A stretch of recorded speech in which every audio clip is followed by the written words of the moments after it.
What's up? The show's a 7.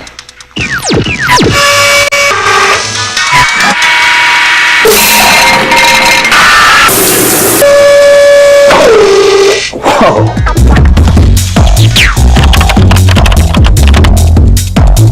Indiana University, Purdue University, Fort Wayne. One university, two great names.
Hi again, everyone, and welcome to the Hilliard Gate Sports Center here on the campus of IPFW. This is Mike Maas along with Dave Skelton getting ready to call the action in today's matchup featuring the Lady Broncs of the University of Texas Pan American and the IPFW Mastodons.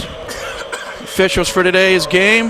Now let's get the starting lineups first. For Pan American, Azzy Knox, a 5'10 freshman out of Temple, Texas. Molly Schammel, a 6'1 junior out of Hector, New York. Dawn Cheadle, a 5'7 junior out of Roswell, New Mexico. Mary DeCock, a 5'10 senior out of Lamberton, Minnesota. And the head coach, Deanne Kraft, in her first year here at Pan Am with a record of 8-12. We also neglected to mention a starter, Amanda Carlo, who is a 5'7 senior out of Pine Ridge, South Dakota. For the Mastodons, at one guard, Courtney Nicely, a 5'8 sophomore out of Lebanon, Indiana. Jenny Green is a forward, a 5'10 sophomore out of Lansing, Michigan. Point guard is Maggie Bruning, a 5'7 senior from Fort Wayne's Northside High School. One forward for Rhea Bibbs, 6' junior out of Euclid, Ohio. And at the other forward, senior Amy Geralds, 5'10 out of Beech Grove, Indiana. The head coach of the Mastodons, Bruce Patterson, in his third year. This year he has a record of 7-12, and there's a good look at Bruce Patterson. Again, we start to say our officials this afternoon, Judy Schneider, Mark Berger, and Rick Foxen. Doc Skelton, both these teams coming off a victory. IPFW Monday night over Cleveland State. Pan Am Tuesday night, they defeated Incarnate Word. Lady Broncs are 8-12, the Mastodons are 7-12. This ought to be an interesting basketball game. Yeah, it should be a pretty balanced ball game, pretty even ball game. Both teams relatively new to the Division I game, and so it will be one of those where it could be tight all the way through. These two teams have played twice before, and they have split the two games, ironically winning on the opponent's court. So, and also this is the first of two meetings this season, as these two teams will meet down in Texas on February 19th. So we are just about ready to go. IPFW will be in their home white uniforms with blue and black trim. Pan Am, or UTPA as we may call it during the course of the game, and they're traveling green with orange and white trim. Again, it'll be Carlo, Knox, Schammel, Cheadle, and DeCock on the floor for the Lady Broncs. Nicely, Green, Bruning, Bibbs, and Amy Geralds for the Mastodons. We are just about ready to go. It'll be Varia Bibbs and Molly Schammel in the circle. Referee Judy Schneider is about to toss it up. And we are underway. Tap controlled by the Mastodons. They get the first crack at it this afternoon. Maggie Bruning, Jenny Green, who's played very well as the season has progressed. Bibbs in the paint, out to Jenny Green. Jenny forces a shot up but draws a foul. The sophomore out of Lansing Catholic High School will go to the line to shoot 2. In the opening minute, it would appear that Pan Am is going to play a pretty sticky man-to-man defense.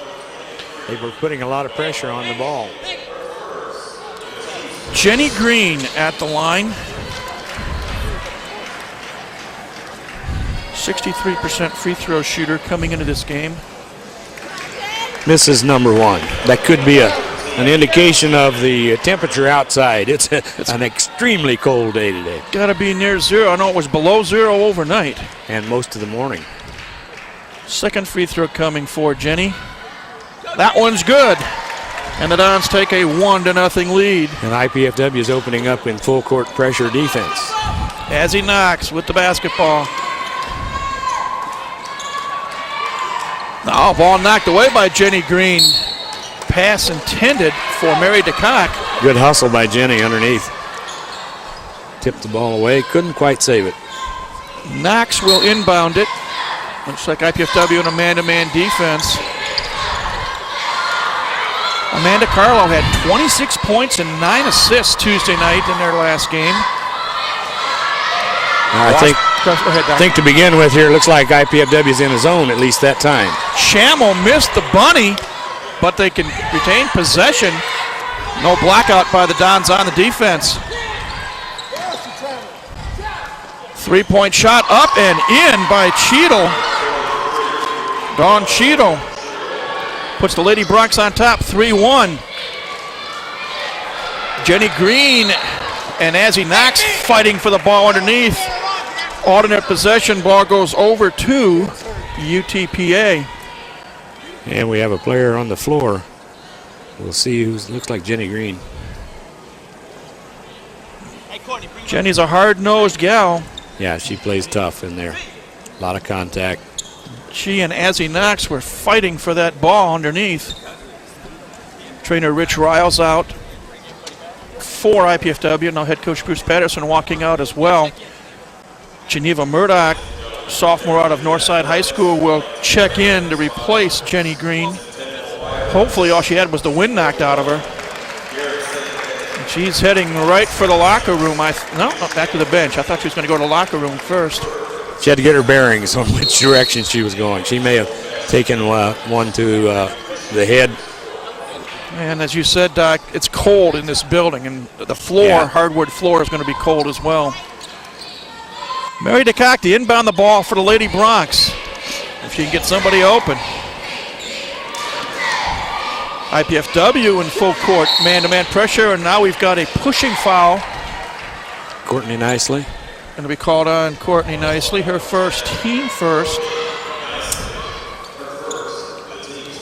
Get a reset on the shot clock, and the defense falls back into half court. Amanda Carlo with the basketball, being picked up by Nicely at midcourt. The cock in the corner. Moving on the perimeter. Inside, the cock misses the shot but draws the foul, and I believe Amy Geralds will get hit with her first. Missed assignment on the defense because the young lady was standing wide open underneath the basket, Mary DeCock. Second team foul on the Mastodons. Mary DeCock drains the first one.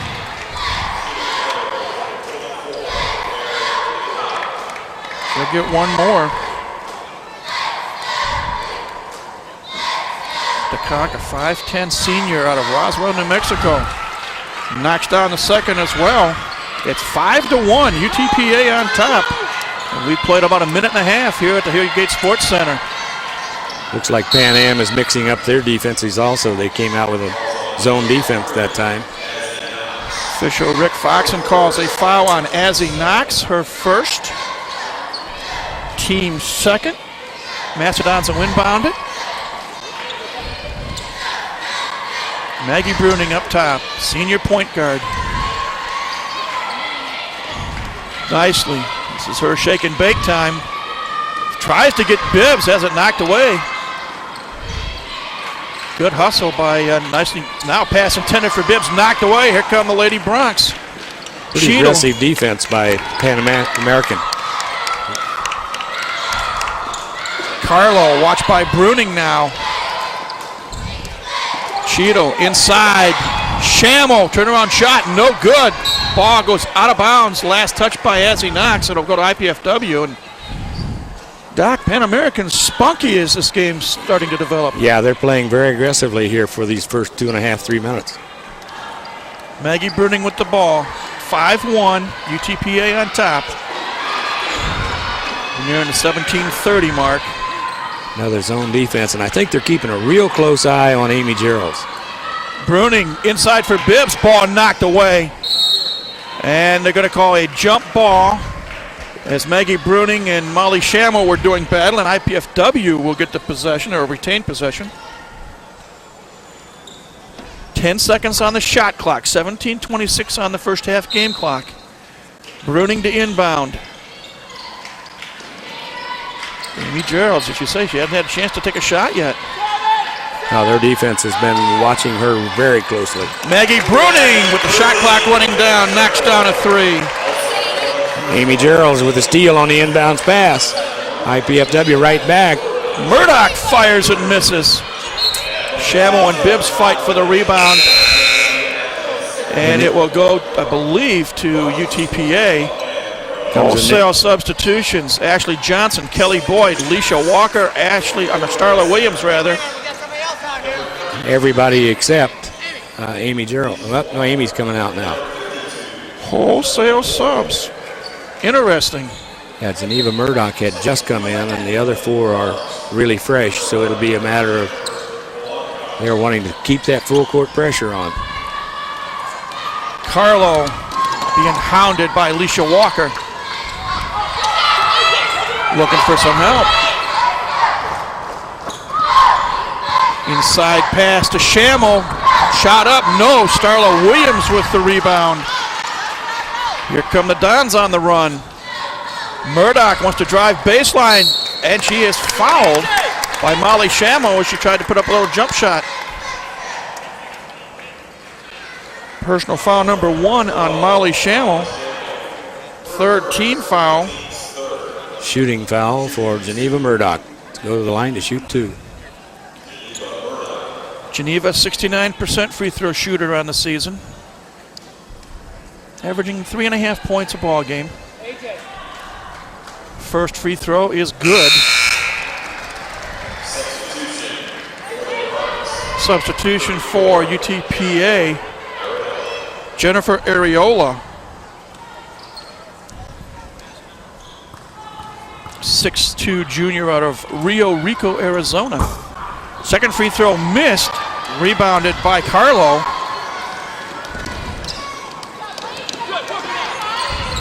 Tough man-to-man pressure defense put on by Leisha Walker. Carlo still with the basketball. Great pressure on the ball. IPFW fans are looking for a 5-second count. DeCott, the Cheeto.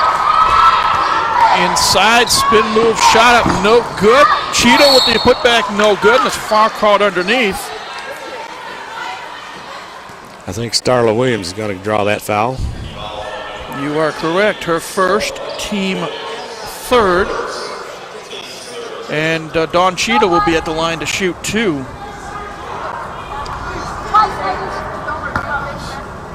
Bruce Patterson talking to official Mark Berger right in front of us.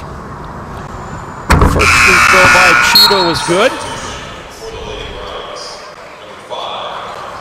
Christy Dudley, 6-foot freshman out of Cedar Hill, Texas, in the lineup now for the Lady Broncs. Cheeto with 1 more free throw. Misses that one. Kelly Boyd with the rebound. Kelly has played well as of late as well. Ashley Johnson, the freshman from Kokomo, now running the point. Trying to spring Murdoch free from the looks of it. Pan Am has gone back to a man-to-man defense. Very sticky pressure defense. Boyd loses control of the ball. Here comes UTPA. Cheeto has it. Around the horn. Areola. Boyd went straight up, but Judy Schneider says Kelly Boyd hit her with the body. Kelly's first foul, team fourth. And Jennifer Areola.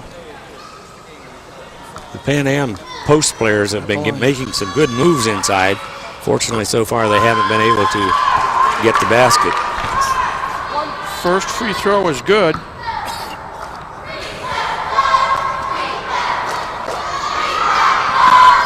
Second one no good, but Cheeto gets the rebound.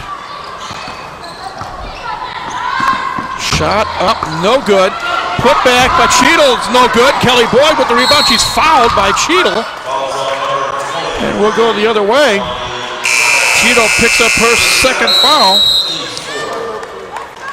Fourth on the team, and we've got timeout on the floor. 15:23 left in the first half. Our score, Texas Pan American 7, IPFW 5. You're watching IPFW basketball on College 56 Sports.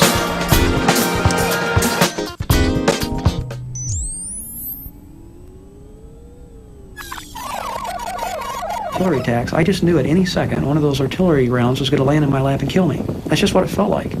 They're exploding all around you, and you just have this immense terror that the next one that goes off, you're not even going to know it's there, it's going to blow you to bits. And then you would go in and you would gauge these guys that were firing at you, would destroy them, and you'd be elated. They died, you didn't. You know, you're alive, all right. And then you move on to the next little conflict, and then you'd be back down in the pits of fear of, you know, you're just going to die on this, and then you get through and you destroy them and you're elated again. It was just an emotional roller coaster going through that, you know. And about the only people I could really cite soldiers that have been in this. Welcome back, everybody, to the Hilliard Gate Sports Center. Mike Maas, Dave Scouten with you. 15:23 here in the first half. The visitors from Texas leading IPFW 7-5. And Doc, we were just noticing during the break, UTPA 1 of 7 from the floor for 14%. IPFW only able to get off 3 shots, making one of them for 33%. Yeah, 1 field goal each way, and so the shooting, again, is like the temperature outside. And ironically, each field goal that is made by each team has been a 3-point field goal. That's right. Johnson on the inbounds pass from Kelly Boyd. Now a little full court pressure by Texas Pan Am with the trap on the sideline. Williams cross court to Walker. Walker going to look for Boyd in the post. Can't find her. So they work it out on the other side. Do a little ball reversal. Ashley Johnson being watched by Arita Oler, who's in the lineup now. Ball's taken away. 4th turnover on IPFW. Here comes Oler. Back to Carlo.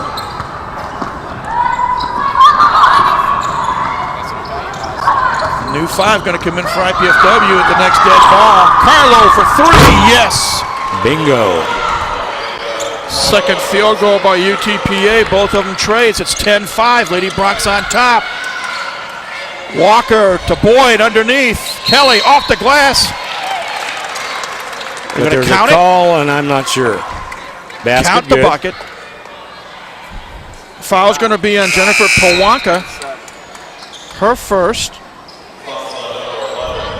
Team 5th, and Kelly Boyd, sophomore, 6'5" sophomore, going to get a chance for a 3-point play. Kelly has only been to the foul line twice this year, but she's knocked them both down. Let's see if she can make it 3 out of 3. She does. And that'll bring Maria Bibbs back into the game, and a totally fresh 5 for IPFW. Starting 5, nicely Bibbs, Green, Geralds, and Bruning. Here comes Carlo up over midcourt. Powanka. Watched by Bruning.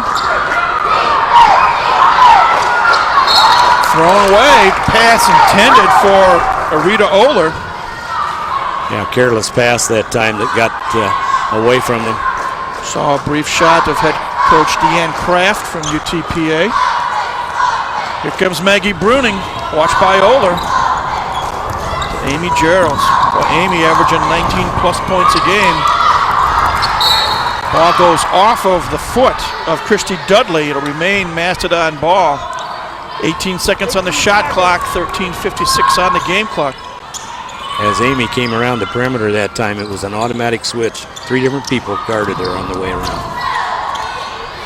Ball lost again. Pass intended for Bibbs. Picked off by the Lady Bronx. Pawanka down low. Nice defensive play by Bibbs. Pass intended for Areola. Yeah, she denied that entry pass very well.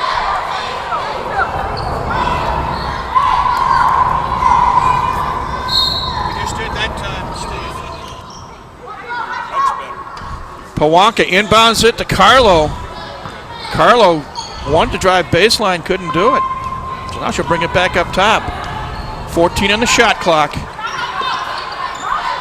Pawanka, shake and bake in the box. Nice feed, shot up and in by Dudley off of the Pawanka pass.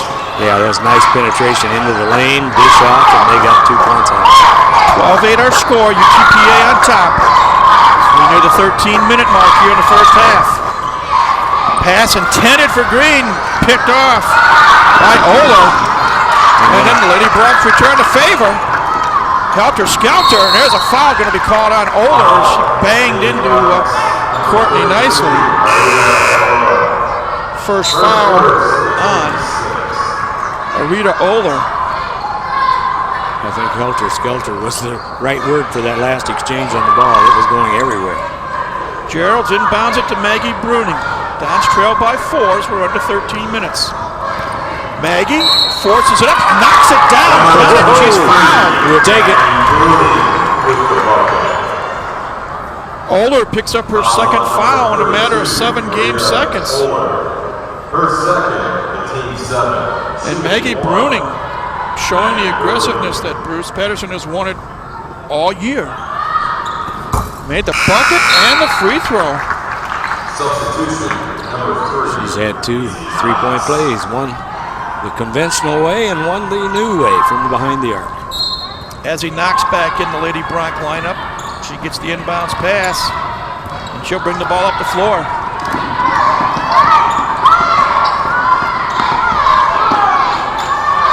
Pawanka on the right side, looking for Shamo down low, and we got a whistle. I think he may have called carrying the ball. Call you don't see much anymore. 4th turnover on UTPA. And here come the Dogs, only by 1. Nicely. Amy Gerald's first 3 ball of the day, off the rim, no. Rebounded and outletted to Carlo. Skip pass. Pawanka with the pull-up jumper. Jennifer Pawanka with her first points. 14-11. And an errant pass down the court. IPFW with their 7th turnover. So it'll be Lady Bronx basketball. With 12-11, you see Deanne Craft said it's her first year here at UTPA. The last 4 years she coached at Lamar University in Beaumont, Texas. Knox, coast to coast, missed the shot. Jenny Green with the board. Don's on the run.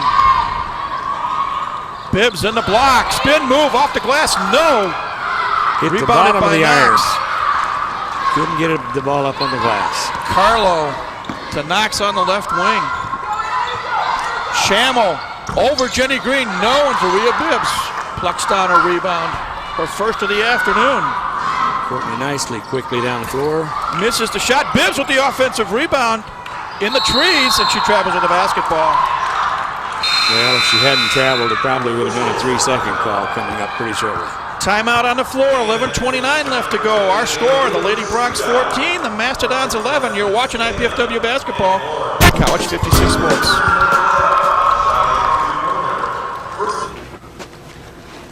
Hi. I was wondering if you wanted to go out maybe or something, if you had time.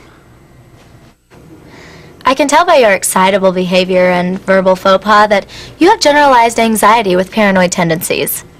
It would never work. Okay, thanks.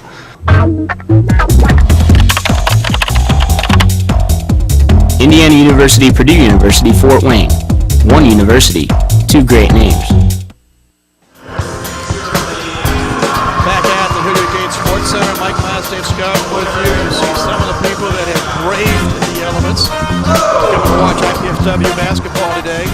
UTPA on top of IPFW, 14-11. And Doc, you were just saying, neither team's shooting very well right now. No, the shooting has not picked up, although from the three-point line there haven't been many shots. But IPFW is 1 of 2, and the Pan Am is 2 of 2. And overall, Pan Am 33% on 4 of 12 shooting, IPFW 38% on 3 of 8 shooting. Both teams 4 for 6 from the free throw line. So it'll be Lady Bronx basketball when they come back on the floor. And we've got Pawanka, Knox, Carlo with the basketball, Shamel, and Dudley.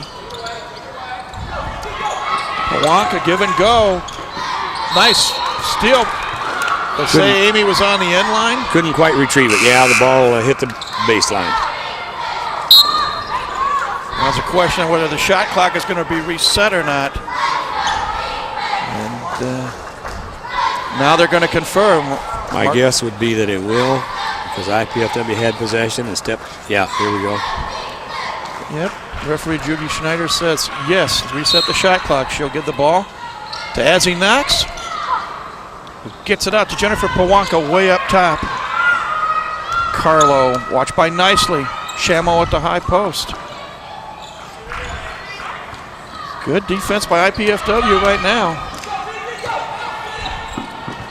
Knox baseline, got away with a travel. And they drew a foul, IPFW did. Knox picks up her second.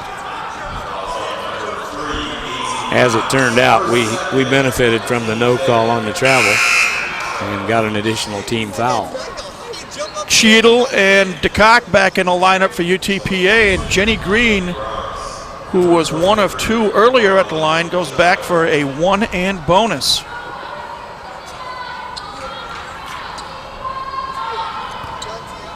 Good shot at Jenny, sophomore at Lansing Catholic High School in Lansing, Michigan. Makes the first one. We're barely 9 minutes into the game, and IPFW will be shooting 1-on-1 on every foul from here on out. Bonus free throw coming. Let's see how well they do on the bonus shots today. Chance to cut the deficit to 1. Shot up, no good. Bibbs fighting for that offensive rebound, however. Turned out all right. Amy G for 3, no. A little anxious on that three-pointer, I think, that time. Carlo, good defensive play, let the ball go out of bounds. Blocked any Mastodon from getting to it, so it'll be UTPA basketball. Full court pressure again by the Dons. Cheadle and Bruning knocking horns. Battle of the 23s.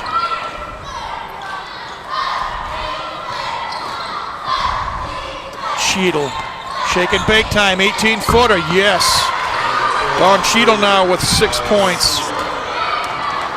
16-12, the lead is up to 4. Jenny Green wants to drive. She did, nice shot. job. Off the glass and in. Nice drive. Jenny now with 4 points, the lead down to 2, 16-14 as we near the midway mark of this first half. Shamel blocked by Bibbs, but they're going to call a foul on for Rhea Bibbs. V's first, team 5th. IPFW is just a tad slow on the defense in the post. And that postman gets even with them and draws the foul. Molly Shamel at the line, knocks down the first. Substitution. Mahogany Daniel, 5'10", freshman out of Corpus Christi, in the lineup. Shamel will shoot 1 more. Knocks that one down as well. Lady Bronx doing well at the line, 6 of 8. Now they're applying a little full court pressure. Nicely to Green, and she lost the handle. Here comes Carlo. 17-footer is good. Amanda Carlo with 5 points. That was a good decision by Carlo because she pulled up, took the short jumper rather than try to force it. As we see there. Amy Gerald thought she was fouled. The official said no. Ball left her hands last. So they're calling it a turnover. UTPA with the ball.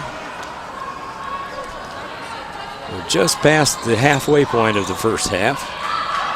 20-14 to score. Lady Bronx by 6, looking for more. Carlo for 3. Off the rim, no. Put back up and in, I believe by Cheetah. Yep. Cheetah now with 8 points. The lead is 8. The Lady Dons are suffering from not taking good care of the basketball. Nice lead, long on the 3-ball attempt. Rebounded by Daniel.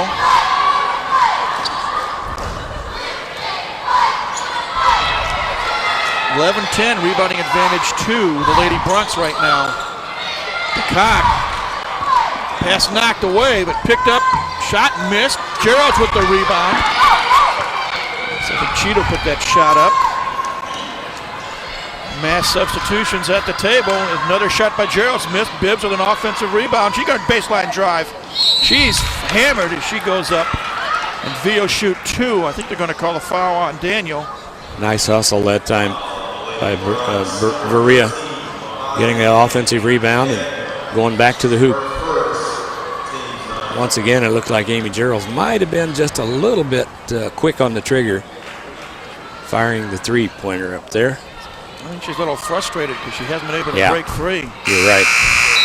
A little strong on the first free throw attempt. Stacy Gooden, former 43, in the lineup for the first time for UTPA. And for IPFW, Starla Williams, Geneva Murdoch, Ashley Johnson come in. Alicia Walker as well. And Kelly Boyd's at the scorer's table waiting for to see if Faria Bibbs can knock down his second free throw. She does. So Faria Bibbs now in the scoring column for the first time today. She'll have a seat. Kelly Boyd back in. Again, this shuffling, Doc, reminds me of the men's game against Tri-State a week and a half ago when Tri-State brought in a fresh 5 every 3 minutes or so. Yeah, you had to catch your breath just watching the substitutions in that game. Daniel hands off to Amanda Carlo. Carlo looking for Stacy Gooden. Instead, gets it to Mary DeCock. Back up top, Carlo, 3-ball. Amanda Carlo now with 2 trays and 8 points total. It's 25-15, and now we got a reach-in foul on Dawn Cheadle, and that is Dawn's 3rd personal foul. With 8:11 to go here in the first half. It's also the 10th team foul. So for the last 8:11 of the first half, it's double bonus. On every foul that, every time IPFW steps to the free throw line. So Ashley Johnson, the freshman from Kokomo at the line. Buries the first one. Jennifer Pawanka back in the UTPA lineup. One more free throw coming for AJ. She's called by her teammates. Good looking form on both those free throws. Cuts the lead to 8, 25-17 with 8:05 to go here in the first half. Pawanka, watched by Johnson. DeCock fakes the 3. They move the ball around a lot, that's for sure. Pawanka in the block to Daniel. Boy, they nearly lost the ball. 8 in the shot clock. Ball knocked away by Boyd. Lucky she didn't get an over-the-back ball. Misses the shot. Boyd fights for the rebound but loses it. UTPA with a fresh 30. Pawanka looking for somebody in green to move. And we got a foul inside, I think, on Williams. Yep, you're right. Starla Williams. Her second, team 6th. Bibbs back in the lineup for Kelly Boyd. And it looks like we've got a timeout. So, timeout on the floor. 7:30 left in the half. UTPA leads IPFW 25-17. You're watching IPFW basketball on College 56 Sports.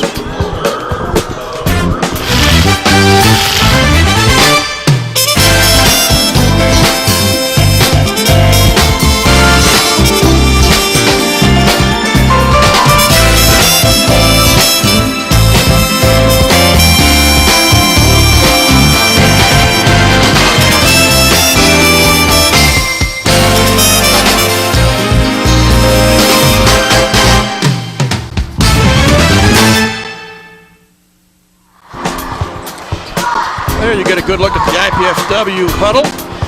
7:30 left here in the half. IPFW trailing UTPA 25-17. Mike Mize, Dave Skelton, happy to be bringing you this telecast on College 56 Sports. That, looking at the numbers, maybe not uncommon to see UTPA with 20 shots attempted, but IPFW, after 12 and a half minutes, have only been able to get off 13 shots. Yeah, and there's a big number right down below that says 9 turnovers. That explains why they've been having difficulty. And to my knowledge, maybe only one offensive rebound that Maria Bibbs had just a few minutes ago. So they're going to have to go to work on the boards and controlling and taking care of the basketball. It will be Lady Bronc basketball. Mary DeCock looking for somebody in green. Gets it to Amanda Carlo. Back at DeCock, and she'll fire a 3-ball. Short. Fight for that loose ball. Who are they going to call? Number 24, I think. Mary DeCock. See what Rick Foxen says. Stacy Gooden. Stacy Gooden picks up her first foul. So let's see who walks to the line. Is it Starla? Starla Williams, who has yet to shoot a free throw today.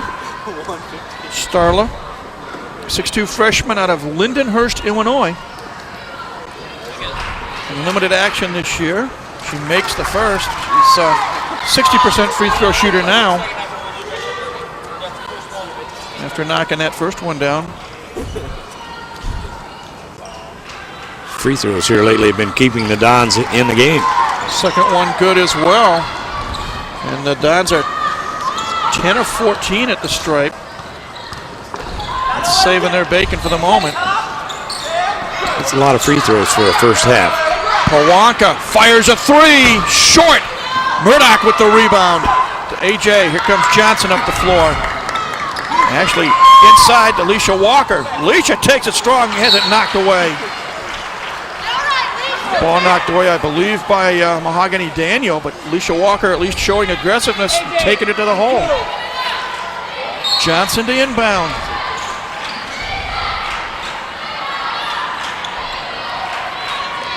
Actually way up top, she'll start the offense all over again. Pan Am back in his own defense. They've been mixing their defenses. Inside feed to Bibbs. Faria misses the bunny. Williams with the offensive putback, however. Good job staying with it. Now with 4 points. 25-21, the lead cut to 4. Pawanka thought about a 3. Instead gives it to Mary DeCock, and DeCock fires a 3-ball. No good. Bibbs with another rebound. She's now got 5. And IPFW has been doing a good job in the last 3 or 4 minutes of defensive rebounding. Alicia Walker being watched by Daniel. Bibbs, give and go, spin move, shot off the glass and in. She wanted to move. She wanted that ball that time. First field goal of the day for Maria Bibbs. It's now 25-23 at the 6-minute mark. Dons trail by just 2. On the last several possessions, Pan Am has been content to go with Daniel misses the shot. Long jumper. It's the last touch by Bibbs. Molly Schammel, Christy Dudley back in the Lady Bronc lineup, replacing Gooden and Daniel. DeCock will inbound it. Doesn't see Schammel initially. Now she gets it to her. Up top to Jennifer Pawanka. Ball thrown away, pass intended for Schammel. Turnover number 5 for Texas Pan Am. And here comes Ashley Johnson. Dons with a chance to tie with the Deuce, take the lead with the tray. And they're facing a 3-2 zone defense at the moment. pass intended from Williams to Bibbs. I think they're going to call Williams for the over-the-back foul. And that is the third foul on Starla Williams. 7th team foul. So UTPA will walk to the line as Jenny Green comes in for Starla Williams. And heading to the stripe is Amanda Carlo. Carlo ought to be used to this cold weather. She's a 5'7" senior out of Pine Ridge, South Dakota. Yeah, this shouldn't be any surprise to her at all. Makes the front end of the 1-and-1. She'll get the bonus. She'll think she's right at home, won't she? I would think so. Amanda going for her 10th point here in the first half.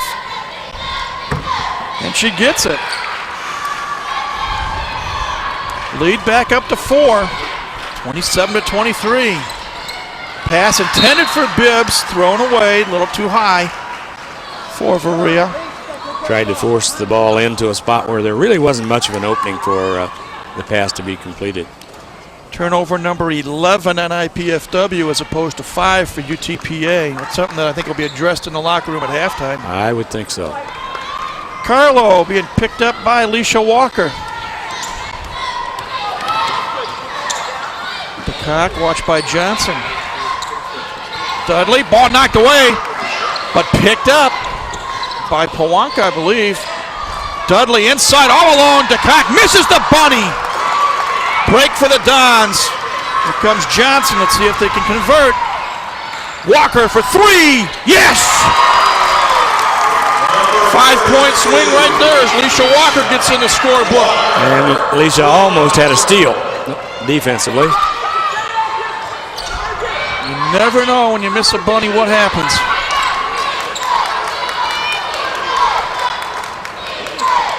Dudley, double teamed at the foul line.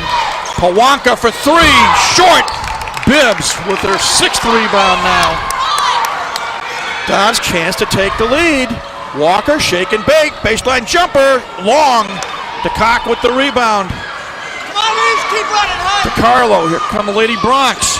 Nice play by Johnson, good anticipation, but it's 1-on-3. Let's see what AJ does.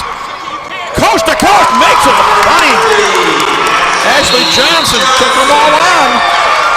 Great defensive play by Ashley that she then took coast to coast and got the layup for the first IPFW lead, maybe in the ballgame. Learn more about Mastodon Sports by tuning into Mastodon Spotlight each Wednesday, Friday, and Saturday here on College 56. Here's truly Mike Miles reviews the recent sports activities. We look at game footage, and we visit with coaches and players. That's Mastodon Spotlight, Wednesday at 11:30 p.m., Fridays at 6:30 p.m., and Saturdays at 11:30 a.m. right here on College 56. Exactly 4 minutes to go when Deanne Kraft calls her first time out of the game. And IPFW, I think, may have their first lead. I have to double check, but I think this is the first time that they have led. First time in a long time if it's not the first lead. And again, Ashley Johnson went 1-on-3, and that time she got lucky and made the bucket. Well, she's pretty good with the ball, and she'll go into traffic and control it pretty well. Shamo in the block, gets it out. Dudley, 15-footer, off the rim, no. Knox with the offensive rebound. Shamo up and in. Molly Shamo now with 4 points. And it's 29-28. Nicely right back with a 3. Or is it a long 2? 2, I think. Courtney now in the book. It's 30-29. IPFW on top. Back and forth we go. Shamo wants to drive on Green. Misses the shot. Green with the block out. Good defensive play by Jenny Green. Shamo's been coming up short with most of her shots. Jenny Green has a shot blocked, but they're going to call a foul on Christy Dudley. I don't know, Doc, looked like a good block from here, but... If there was a foul, it had to be after the shot, but it'll be 2 shots no matter what. First foul on Dudley, and Jenny Green, who is 2 of 4, back for 2 more at the stripe.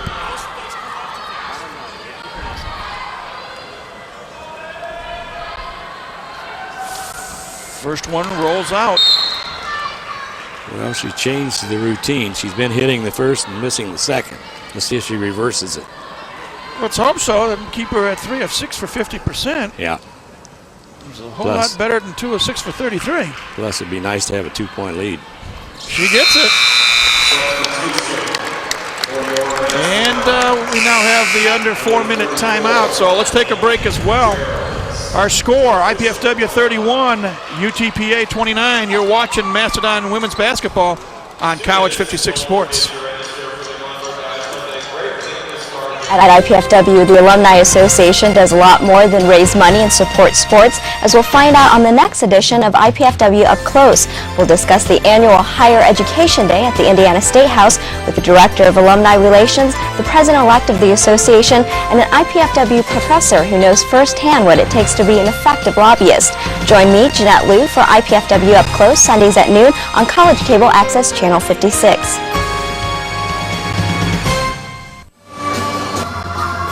And we welcome you back here at the Hilliard Gate Sports Center. Mike Miles, Dave Scouten with you. 3 minutes, 9 seconds left until halftime.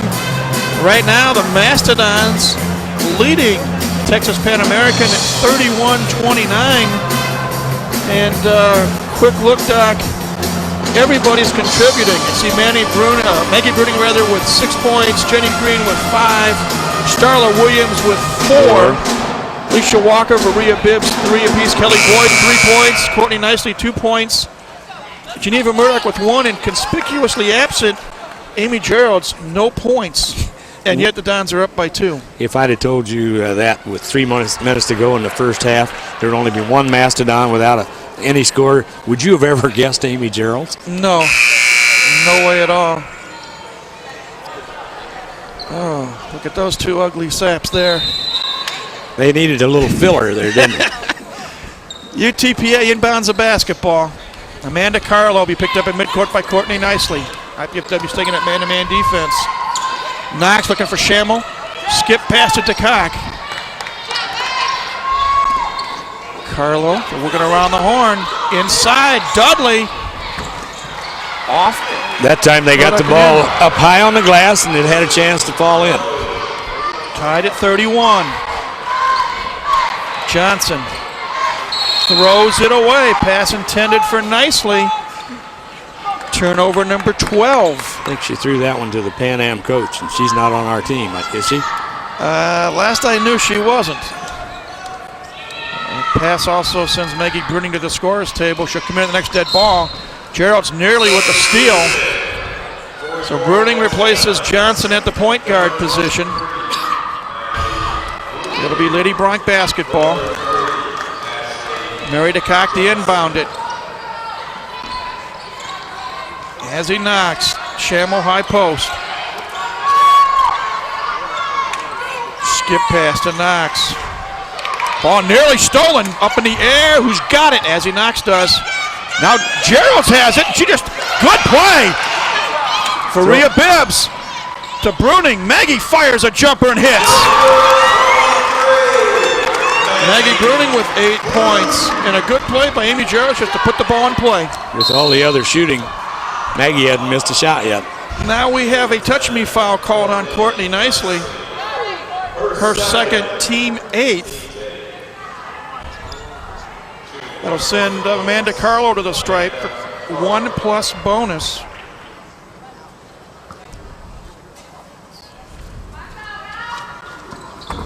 In and out, no good. Murdoch with the rebound. Here comes Bruning. Don's up by 2, looking for more. Murdoch for 3, yes! Geneva Murdoch now with 4 points.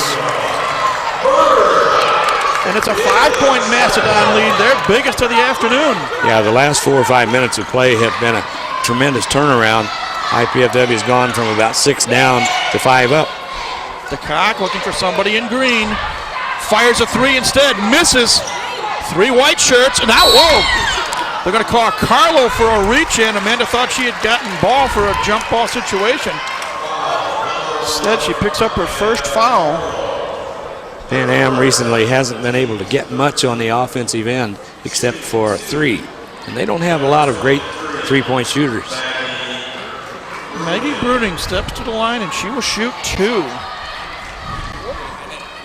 Her patented line drive style makes the first. Good rotation on the ball, good follow through. She's going for her 10th point here in the first half. And she gets it. Nice free throw shooting by Maggie Bruning, hitting 2 at the line. 38-31, $1:18 to go. Carlo to Cock for 3. No, Shamel with the offensive putback, however. Molly Shamel with a half a dozen. Bibbs underneath. Off the glass, no good. Dudley with the rebound. A little too strong for Faria there, but she gets a turnover. Dudley threw the ball away. 52 seconds left. Bruning up top, calling out a play. Nicely nearly traveled. Murdoch wants to shake and bake on Dudley. Takes it strong and hits it. Geneva Murdoch now with 6 points. It's 40-33 with 31 seconds left. Carlo tries to go around the Shamel pick. The Cock inside. Shamel gets away from Bibbs and banks it off and in. Shamel with 8. Finally, the officials hear Bruce Patterson screaming for a timeout with 12 seconds left. Okay, Coach Skelton, you got the ball. You got the last shot. You're up by 5. What do you tell your team? Well, we run that clock down to about 3 seconds. Take that last shot. Probably they'll try to set up Amy Geralds, even though she hasn't been in the flow of offense yet. Give her a shot at it. The scoring pace actually, Mike, also tremendously favors IPFW because in all of Pan Am's wins, they've been scoring 60 or less points. Got a couple of footnotes we're going to try to bring in real quickly. IPFW this year, when they lead at halftime, are 3-0. Well, that's a good sign also. But all that's on paper. And when they out-rebound their opponents, they're 5-3, and right now they're out-rebounding Lady Bronx 22-18. Here we go, nicely. Top of the key. They're going to look for Amy, I think. Amy forces one up, gets the friendly roll, and knocks it down with 1 second to go, and it's... There we are. A nice bucket by Amy Geralds closes the half. The team's headed to the locker room, and IPFW will go to the break with a 7-point lead, 42-35. Indiana Purdue Fort Wayne presents Spotlight on IPFW. An up-close look at some of the hidden treasures on our campus. Our spotlight today is shining brightly on the IPFW Herb Center, directed by Professor Bruce Kingsbury. This is something most people will never see. This is a timber rattlesnake. This is our biggest poisonous snake, but it is also relatively uncommon, and it occurs in some of the forested hills of southern Indiana. This is a male, so this is a smallish male. They get quite a bit bigger than this. Biology professor and herpetologist Bruce Kingsbury never outgrew his childhood love of creepy crawly things and has made the study of endangered reptiles and amphibians in the Midwest his career focus. That interest led him to want to start some sort of conservation center on campus. A discussion with Vice Chancellor for Academic Affairs Susan Hanna resulted in him submitting a proposal for what is now one of several centers of excellence at IPFW, the Center for Reptile and Amphibian Conservation and Management, otherwise known as the HERP Center. The mission of the HERP Center is to promote the conservation and understanding of reptiles and amphibians through research, education, and outreach. We conduct a variety of research projects on species that are endangered at some level in the Midwest, and a lot of times what we're doing is finding out about their basic ecology, what their habitat needs are, how they move around, what sort of impacts there are in terms of human activity, and then we work with agencies such as the Fish and Wildlife Service or the Department of Natural Resources to try to figure out what might be done a little bit differently to help protect those animals. The main focus of the Herp Center's research is on endangered reptiles of the Midwest. Studies have been conducted on many species of turtles, frogs, toads, salamanders, and snakes. Today, we're focusing on the snakes. We've already seen a timber rattlesnake, which is generally found in south-central Indiana in the Bloomington area.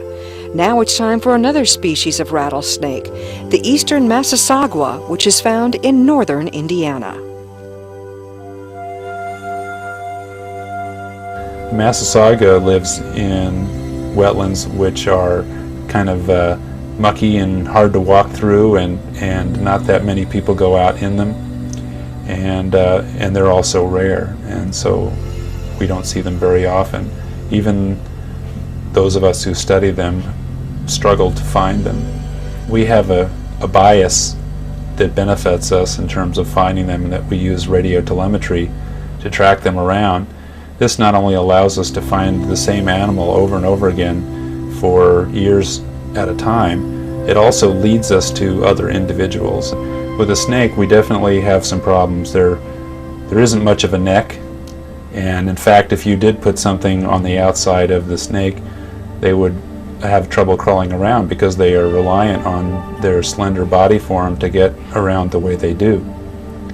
And because of that, we place the transmitters internally in the snake. We actually do a surgical operation, and the antenna runs up underneath the skin, and when we're done, you can't tell that the transmitter's in there. In addition to doing research on endangered species, the Herp Center also does projects which involve GIS, or Geographic Information Systems. GIS provides a computer-based multi-layered picture of an area of interest, which allows an investigator to examine how different spatial features interact. As an example, here's an aerial photograph of a specific area. Another layer shows the different kinds of habitat at the site, and the final layer shows the location of animals found there. Kingsbury says having this information on the computer helps researchers figure out what's going on across the landscape. One of the things the center is asked to track is pollution. There's different kinds of pollution. There's point source pollution, and there's non-point source pollution.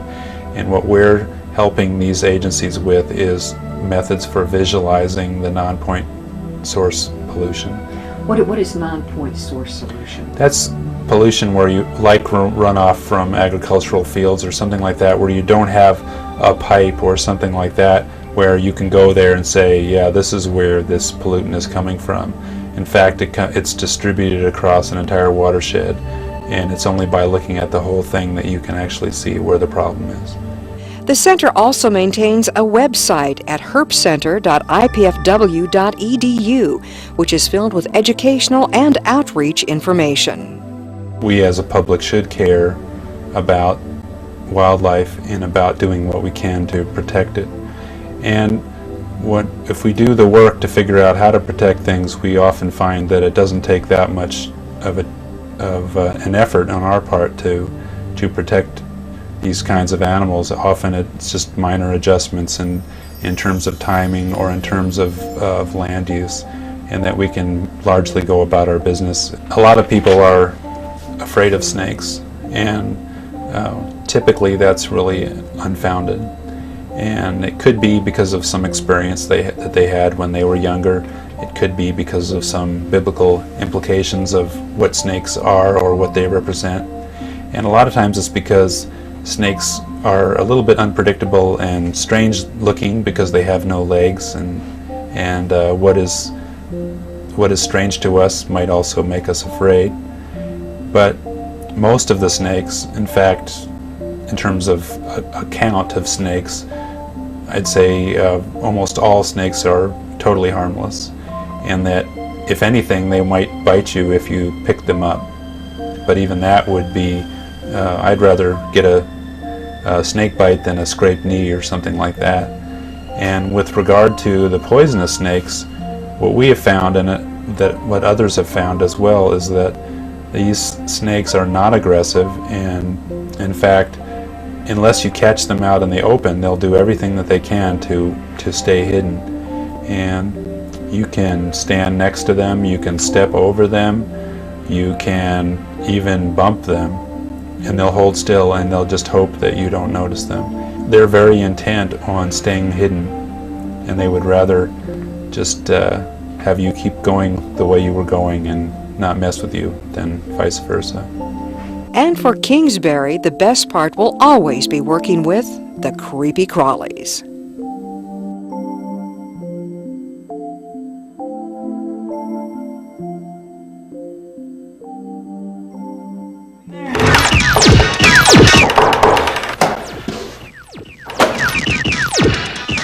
What's up? The show's at 7.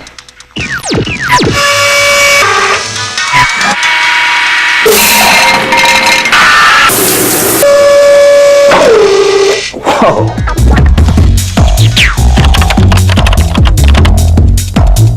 Indiana University, Purdue University, Fort Wayne. One university, two great names. At IPFW, the Alumni Association does a lot more than raise money and support sports, as we'll find out on the next edition of IPFW Up Close. We'll discuss the annual Higher Education Day at the Indiana State House with the Director of Alumni Relations, the President-elect of the Association, and an IPFW professor who knows firsthand what it takes to be an effective lobbyist. Join me, Jeanette Liu, for IPFW Up Close, Sundays at noon on College Cable Access Channel 56.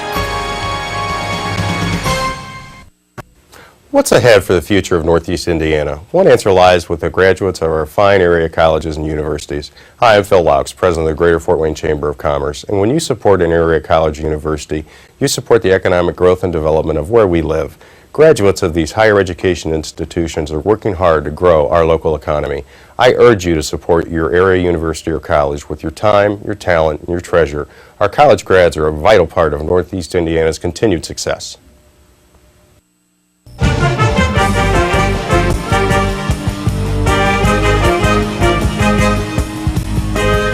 Do you know IPFW has its very own pep band? The Stomp Band is looking for more members and we want you to join. IPFW students even receive a credit for their participation. Perfection is not required, just enthusiasm and a desire to share your school spirit. Check out our website for more information. Don't just play, stomp.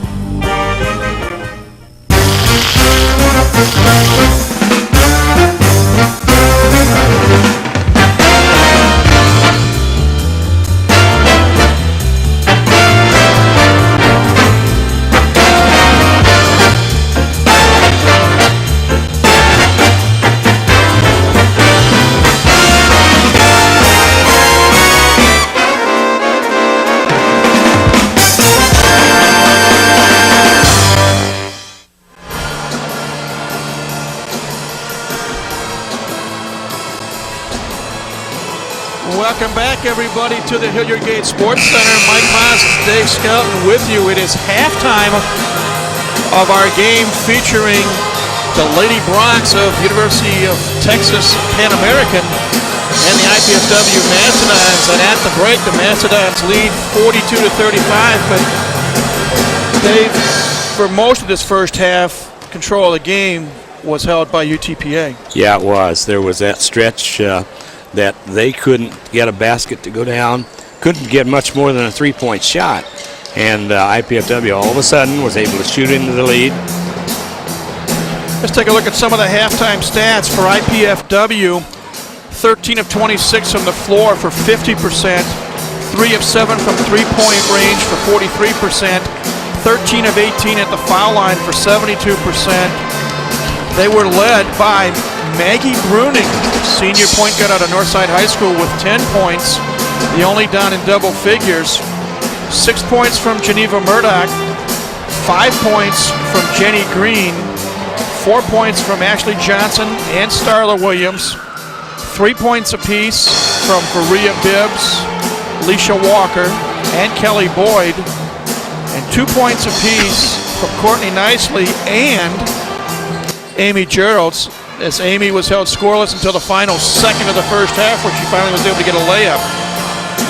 For UTPA, 12 of 34 in the first half from the floor for just 35%, 3 of 9 from three-point range for 33%.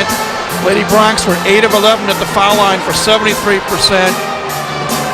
They were led by Amanda Carlo with 10 points, 8 points apiece from Molly Shamo and Dawn Cheadle, 4 points from Christy Dudley, points apiece from Mary,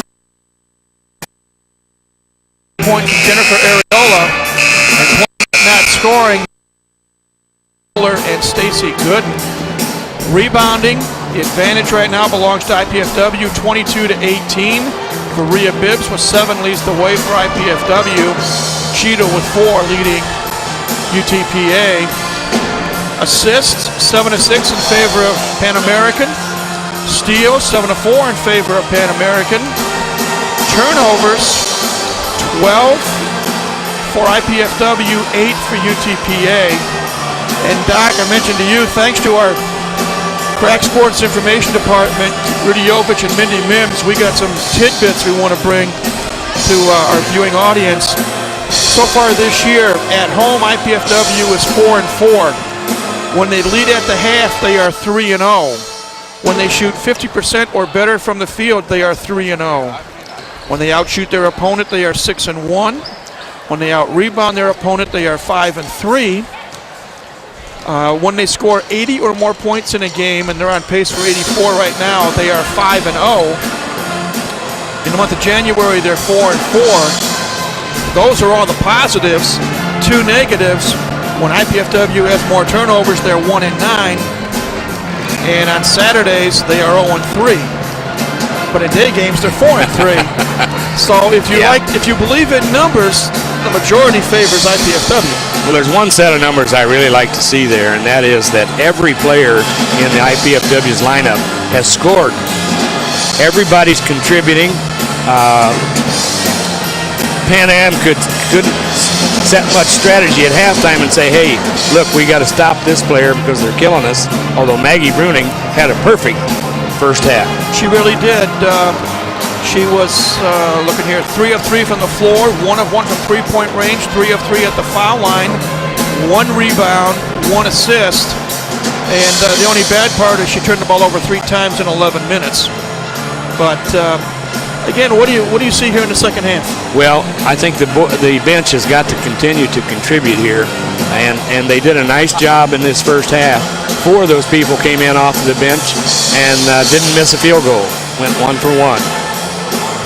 Some of the other people off the bench came in and contributed, like Geneva Murdoch is the second leading scorer off the bench. So the bench has got to continue to contribute this second half and keep things going in a positive direction. Well, the first possession will belong to UTPA, and both teams have their starting lineups that will come on the floor. For UTPA, that means Amanda Carlo, Azzy Knox, Molly Schammel, Dawn Cheadle, and Mary DeCock. And for IPFW, that's Courtney Nicely, Jenny Green, Maggie Bruning for Rhea Bibbs, and Amy Geralds. Another shooting feature that has been kind of up and down like a roller coaster ride this year for IPFW has been their free throw shooting. And today that's pretty decent, 13 out of 18. They'll settle for that. Yep. Anytime you can be at least in the 70% range and higher is good. Well, I stand corrected. Oler is in the lineup. She inbounds the ball to Amanda Carlo, and we are underway here in the second half. Cheadle, Schammel on the block. Nicely's down on the floor. She was involved in a collision, got a shoulder to the chest, and may have knocked the air out of her. Now, Bruce Patterson saying, hold up, let's make sure Courtney Nicely is okay. Evidently so. UTPA will inbound it. Cheeto to Carlo. IPFW on the shot clock, I'm sorry. Played it zone on that inbounds play. Schammel missed the shot. Jenny Green with the rebound. Here comes Maggie Bruning up the floor. Coast to coast, off the glass, no. Well, so much for the perfect day. Yep. Schammel rebounds it, hands off to Carlo, and here come the Lady Bronx, trailing by 7. We played almost 40 seconds here in the second half. Carlo double teamed. Cheadle, cut off by Bruning. 8 in the shot clock. Carlo in the block. Give and go. Nice feed. Oler with the bucket on the feed from Christy Dudley. Comes Courtney nicely. Back to Bruning. Looks like UTPA is in his zone. Yeah, they are also here at the start of the second half. Amy Gerald's 3-ball, yes! Amy now with 5 points. And after a slow start, she's hit her last 2 shots. She waited 19 minutes and 59 seconds to get in the column, and now she scored the last 5 points. Carlo up top. Cheadle in the block to Dudley. Dudley around Green, up and in. Nice move inside, used the glass. Nice job. And Pan Am calls a 30-second timeout. So 18:20 to go. Pan Am trailing by 6, 45-39. And let's talk strategy, Doc. You're down 6. You know, we got 18 plus minutes to go. You don't have to get all 6 points back in a hurry. No, they don't. And Pan Am has not had great success today shooting from the three-point line. They started out and hit their first couple, and since then they're maybe 1 for 7. So they don't need to get in a big hurry. They've been having good success in the lane, getting the ball inside. When their shooters use the glass and get the ball up high enough, they're doing okay. You get a good look at the IPFW bench. Bruce Patterson talking to his squad. Timeout situation. UTPA has 1 full and 2 30-second timeouts left. IPFW has 1 full and 3 30-second timeouts left. So timeout's not a factor yet. It'll be IPFW's basketball. Surprised that they actually got the timeout called before IPFW put the ball into play. They didn't get the ball inbounds real quickly, so they set up. Looks like they're full court pressure. Here comes nicely, going to be picked up by Oler. Courtney hands it off to Bruning.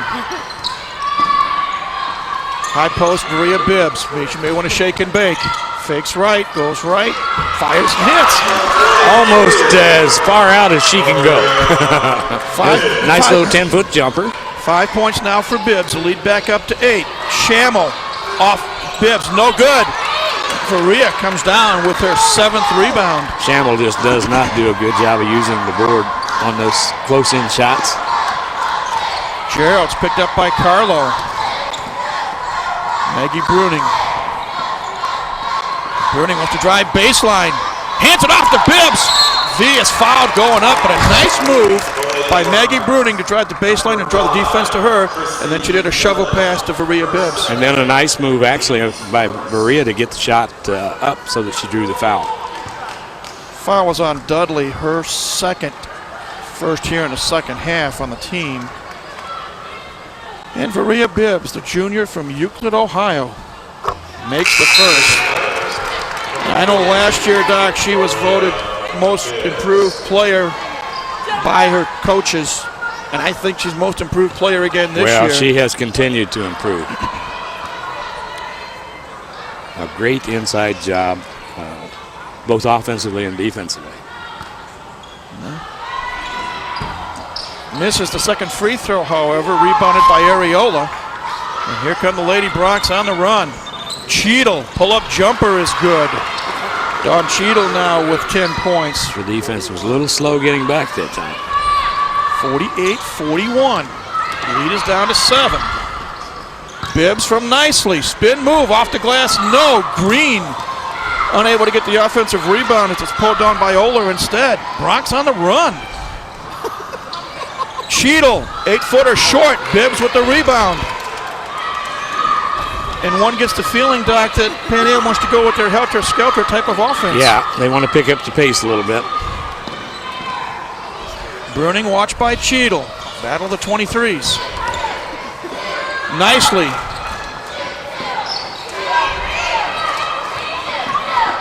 Green, high post. Jenny Green, 14-footer, too strong. Bibbs with the pickup. V goes back to the line after being hacked on the arm. Foul was on Oler. Vieira's getting good position inside, picking off those offensive rebounds and going right back up with it. Rita Oler picks up her 3rd foul, 2nd on the team. And for Rhea Bibbs, who just hit 1 out of 2 a moment ago, is back for 2 more.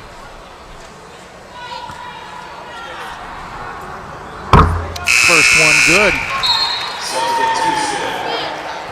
Jennifer Pawanka in the lineup for UTPA, replacing Arita Oler.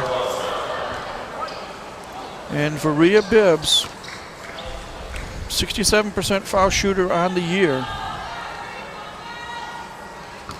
Pawanka, one of those guards for Pan Am that in the first half came in, did a nice job in the offensive end. Handles the ball very well. Bibbs made the second. It's 50-41. Cheadle, ball was kicked by Green. Pass intended for Christy Dudley, so they'll reset the 30-second shot clock. 16:25 left here in the second half. IPFW going for win number 8. They lead by 9, 50-41.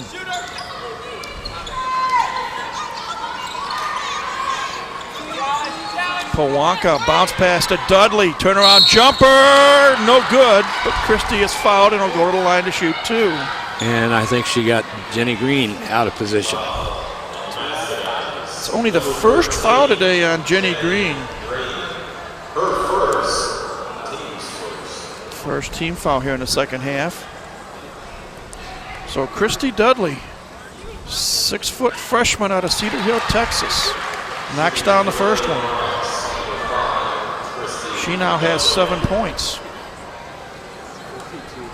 Chance to make it 8, cut the deficit to 7. Misses. Green with the rebound. Here comes Amy Geralds.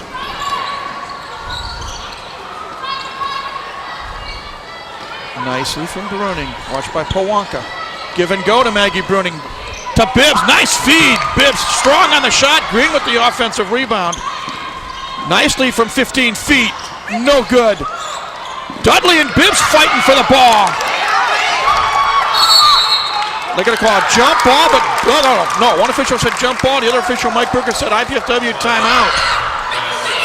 Yeah, I think the timeout may prevail. Yeah, it does. So the Dons call a timeout, 15:46, and they lead by 8, 50-42.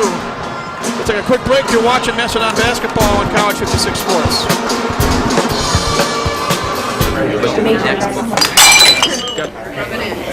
You know, if she continues to spill product at a rate of 3 per hour, unit cost, say 60 cents. Factor in breakage, downtime, lost sales, you're looking at $2,400 a month.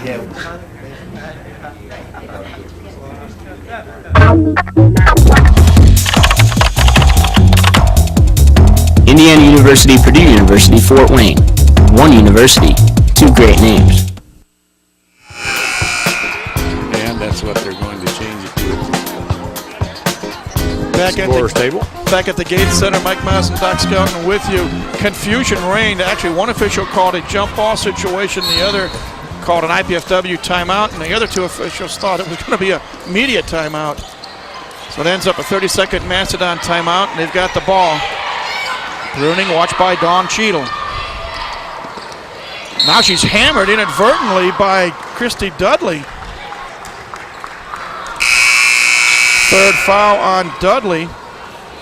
Third on the team, and now we have our under-16 media timeout. So let's take another break. Mastodons leading UTPA 50-42. You're watching Mastodon basketball on College 56 Sports.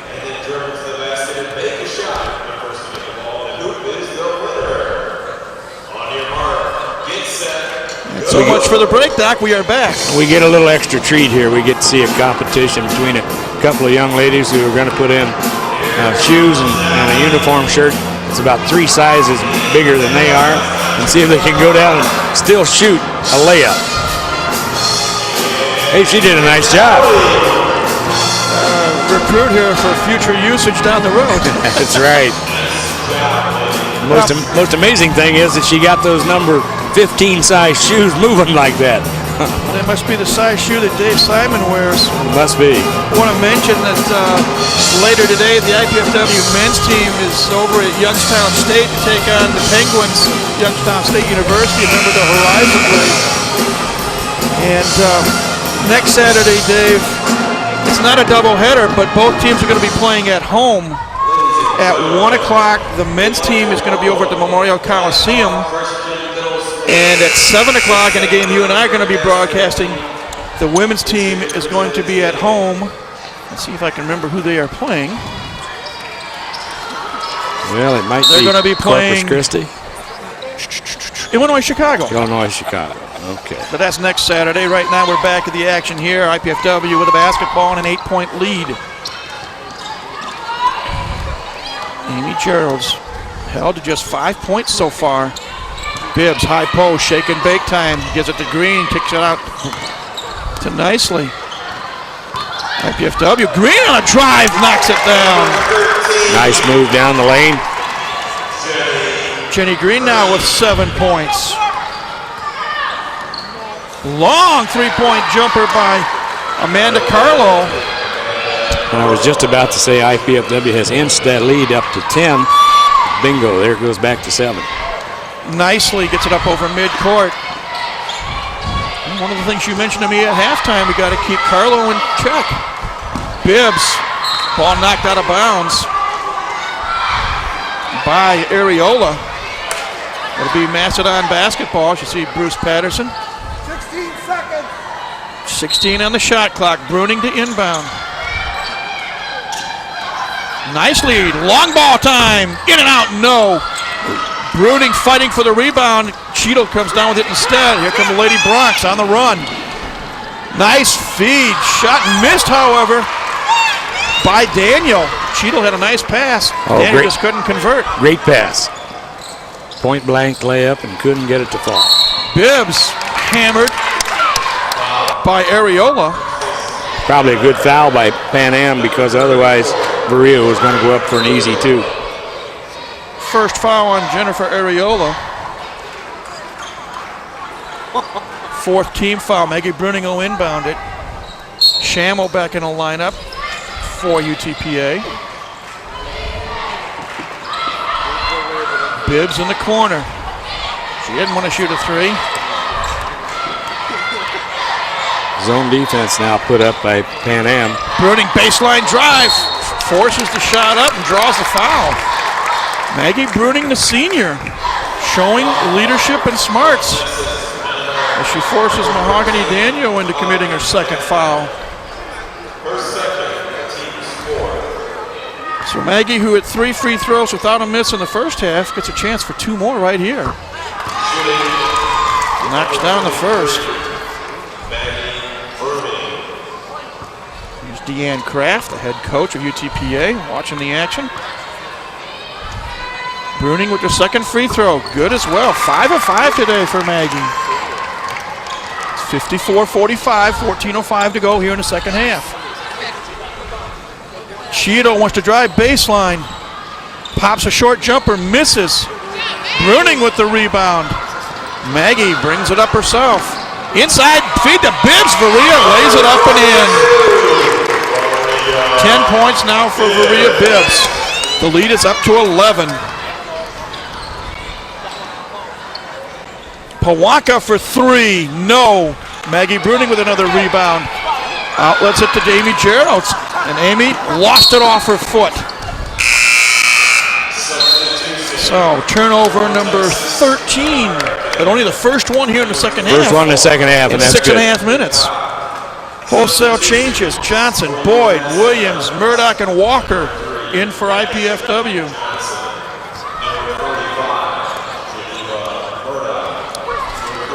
Carlo with the basketball. Up top, long ball, Cheadle, short. We got a jump ball as Boyd and DeCock were fighting over it, and on the possession it goes to IPFW. Just hasn't been much rhythm to the Pan Am offense here lately, particularly the second half. Well, as one of their coaches told me before the game, they really don't have a go-to player, so it's play them all and hope for the best. Geneva Murdoch unable to handle that pass. So here we talk about turnovers in 6.5 minutes, and in 22 seconds they turn it over twice. We shouldn't have said anything. Carlo looking for instructions from the bench. Rubs off a Shamel pick. Pawanka. DeCock for three. Yes. Mary DeCock with her first field goal of the afternoon. It's 56-48. The lead is down to 8. 12:40 to go. Yeah, it's an eternity of time yet, and it's one of those things where you hope the other team doesn't get a real string going. Walker off the Boyd pick, short on the three ball. Cheeto with the board. Lady Brock's on the run. Cheeto, coast to coast, 14-footer is good. Cheeto now with 4 points in the second half. Lead is down to 6, 56-50. Got to take care of the basketball, get it moving around, get a shot they want. We got two big people inside that are bigger than anybody Pan Am has. Lob pass to Boyd in the block. Kelly travels with the basketball. She was double teamed by DeCock and Cheadle.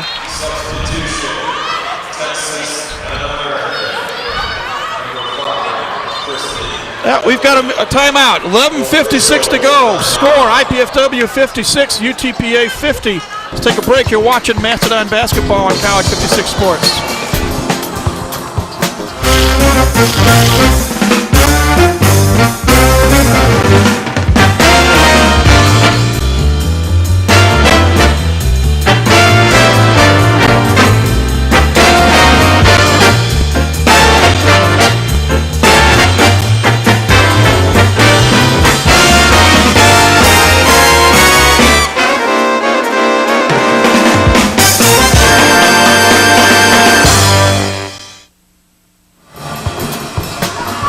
Welcome back, everybody, to the Hilliard Gate Sports Center here on the campus of IPFW. Mike Moss, Dave Skelton with you.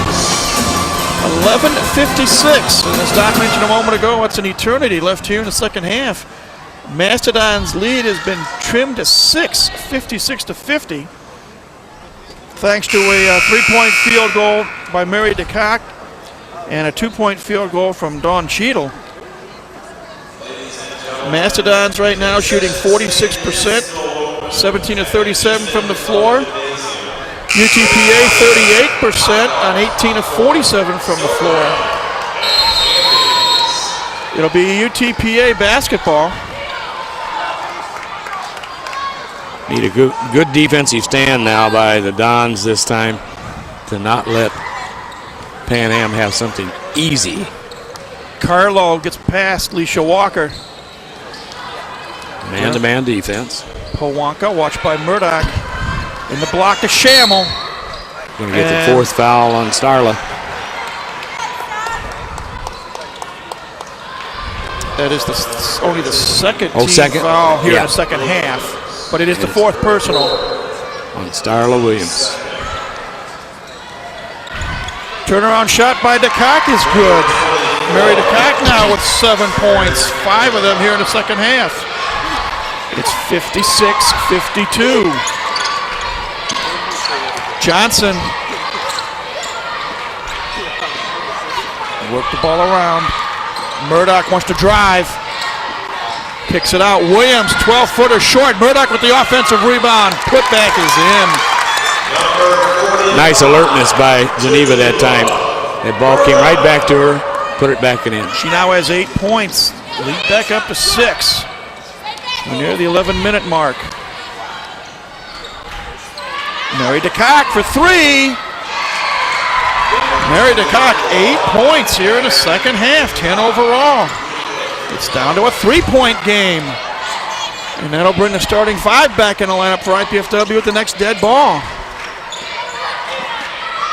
Ashley Johnson wants to drive baseline. Short on the shot. Dudley with the rebound. Here come the Lady Bronx. Carlo up the floor quickly. DeCock, 3-ball to tie. No good. Rebound by Pawanka, however. And Pawanka cuts the lead to 1. It's 58-57. UTPA on a 7-0 run right now. Boyd in the block. Forces a shot up, no good. Rebounded by Molly Shamel. Here comes UTPA with a chance to retake the lead. Ball taken away. Nice play by Murdoch. Johnson, picked up by Pawanka. Walker. Murdoch. Move it around, 15 on the shot clock. But that's plenty of time to work it around, get a good shot. Dons need a bucket right here. Williams, 6-footer. Off the rim, no. DeCock with the rebound. Here comes Amanda Carlo.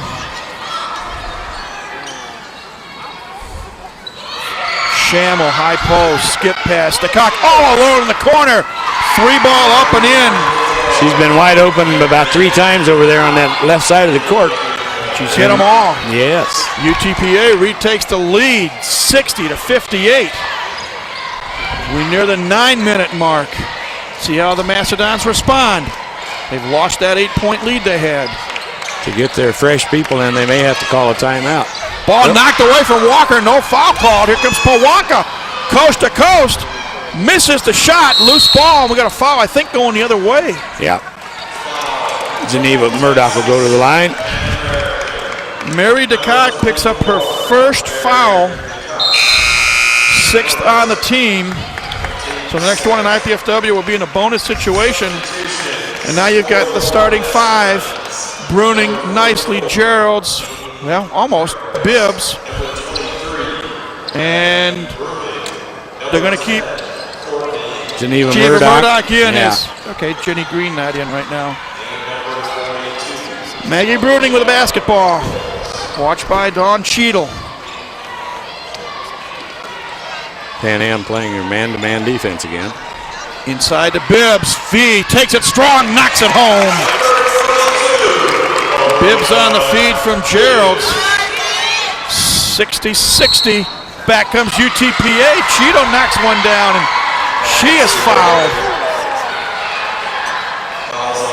Courtney nicely picks up her 3rd foul. On that defensive play, Amy Geralds, I think it was, went for the steal and missed. And Pan Am came down and scored again. Cheadle trying to make the conventional 3-point play, and she does. UTPA back in front now by 3, 63-60. 8:21 to go.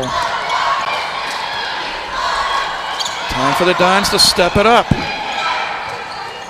Nicely from the outside, short. Bruning. She loses the ball underneath. Picked up by DeCock. This could be a 4-point swing. Cheadle, bounce pass. Dudley. Oh, they're going to call a blocking foul on Bibbs when I think maybe you thought, Bruce Patterson thought it was a traveling. Sure looked like...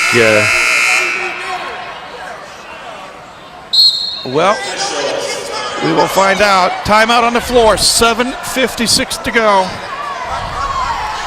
63-60 our score, UTPA on top. You can do more than just sit on the sidelines. Participate in the excitement of Mastodon Athletics by joining the Royal Dons Club. The Royal Dons is IPFW's official athletic booster organization.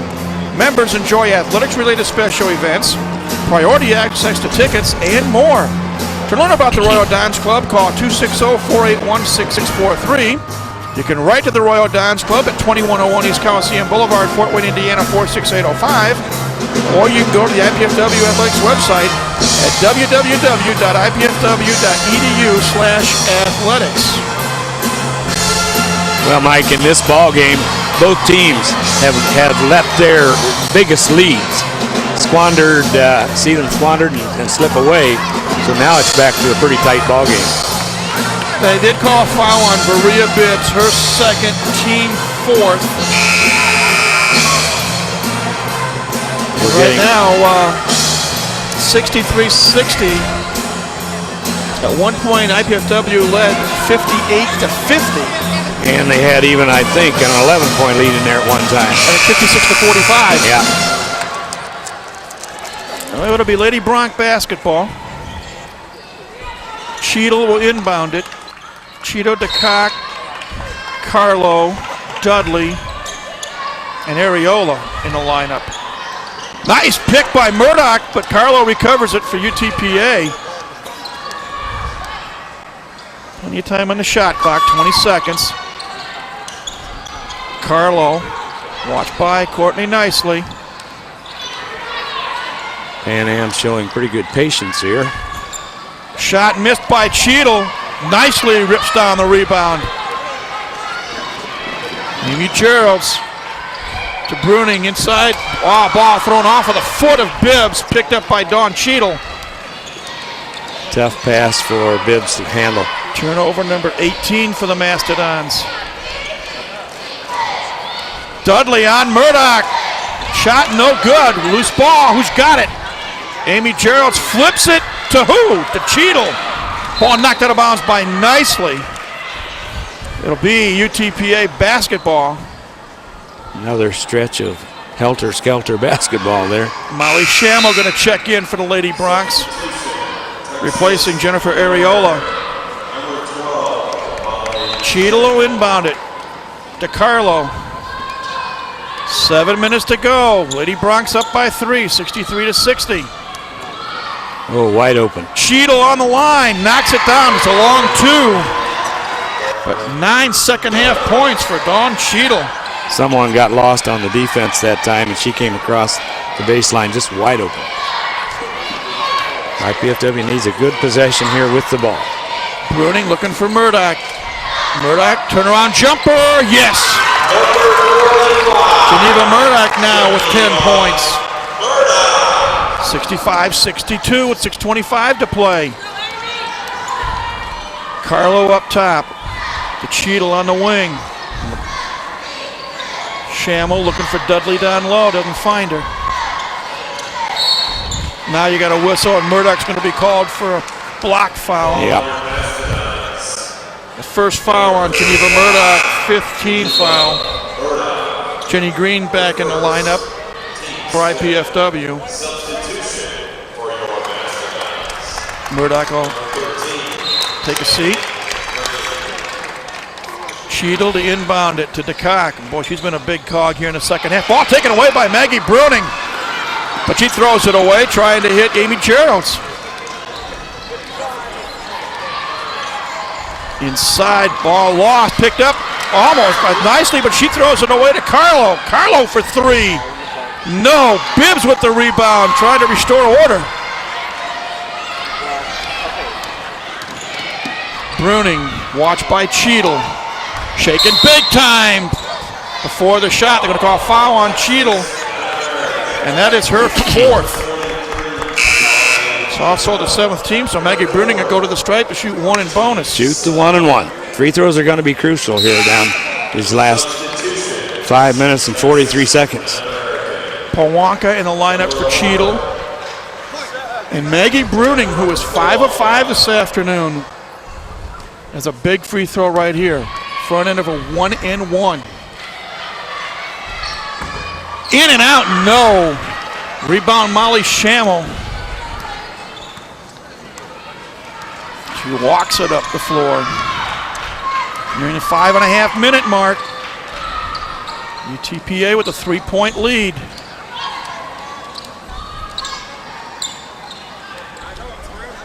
Dudley way up top. 8 in the shot clock. DeCock, Schammel driving on Bibbs. Shot no good. Put back, no good. Fight for the rebound. Let's see who they call it on. It's going to be on Pan Am, but I'm not sure who. Molly Schammel picks up her 2nd foul.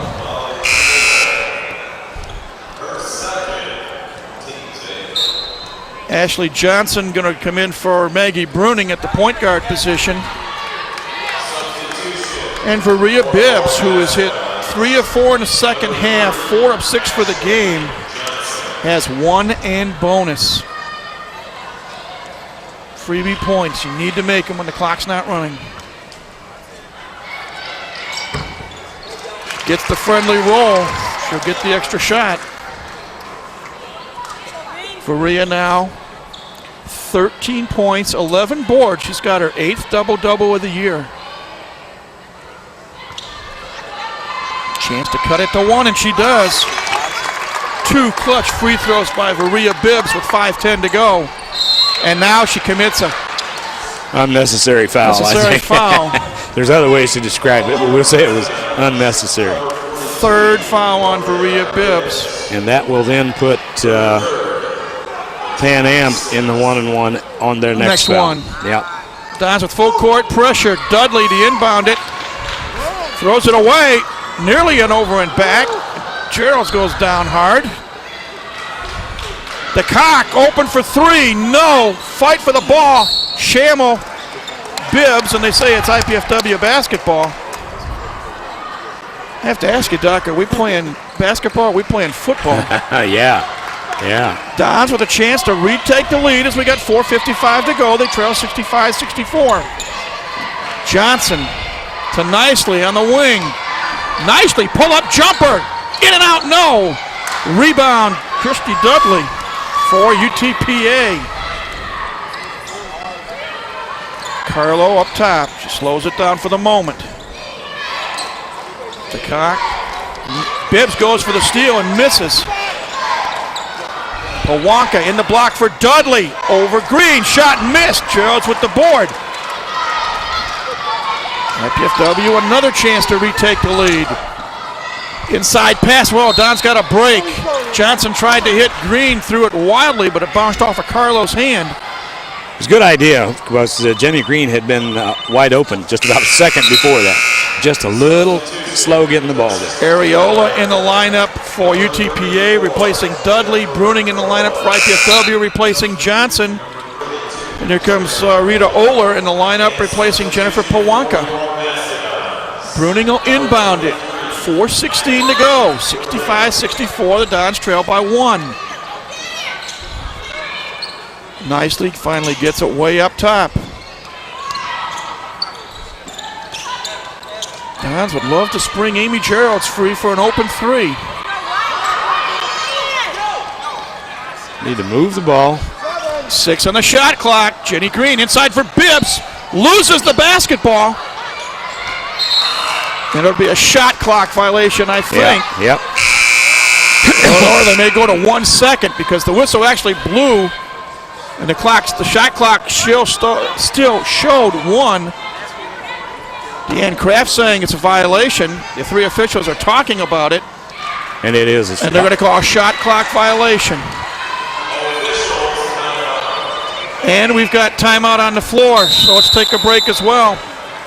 3:54 to go, 65-64, UTPA on top. You're watching Mastodon basketball on College 56 Sports.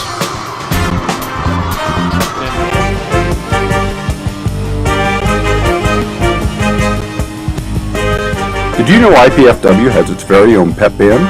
The Stomp Band is looking for more members and we want you to join. IPFW students even receive a credit for their participation. Perfection is not required, just enthusiasm and a desire to share your school spirit. Check out our website for more information. Don't just play, stomp.